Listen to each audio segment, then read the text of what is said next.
صوفی فقیر ہوا کرتا تھا اور وہ روز نمازیں پڑھتا تھا، 5 وقت کی نمازیں پڑھتا تھا، کوئی نماز نہیں چھوڑتا تھا، تہجد بھی پڑھا کرتا تھا۔ 20 برس زندگی کے اس کے بیت گئے جب اس نے ایک چھڑ کو بھی نماز چھوڑی، اس نے کبھی نماز نہیں چھوڑی۔ 21واں برس شروع ہوا اور وہ مسجد میں پہنچا اور نماز پڑھنے کے لیے جھکا، اتنے میں ہی آواز غیب سے آئی کہ تیری ایک بھی نماز اللہ نے اب تک قبول نہیں کی ہے۔ ساری مسجد کے لوگ چونک گئے۔ چونکنا بہت لازمی تھا، سوابھک تھا۔ 20 برس سے جس نے ایک نماز نہ چھوڑی، اگر اس کی قبول نہ ہوئی تو جو چھوڑ پکڑ کر رہے ان کا کیا حال ہوگا؟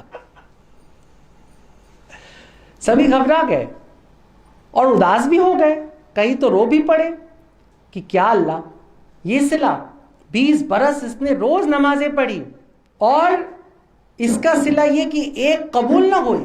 لوگ ایک دوسرے سے کانا پھوسی کر رہے تھے، افسوس ظاہر کر رہے تھے، لیکن لوگوں نے دیکھا ارے یہ کیا ہوا؟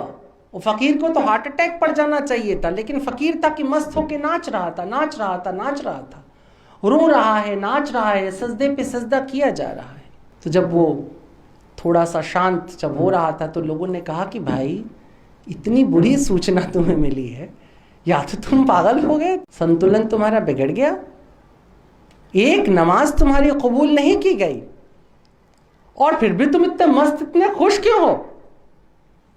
تو اس فقیر نے کہا کہ قبول چھوڑو، اس سے کیا میرا لینا دینا، بڑی بات یہ ہے کہ اللہ کی نظر مجھ پر ہے، 20 برس سے وہ دیکھ تو رہا ہے، اس کو خبر تو ہے۔ محبت کی انتہا یہ ہوتی ہے کہ تمہارے محبوب کو تمہاری خبر تو ہے۔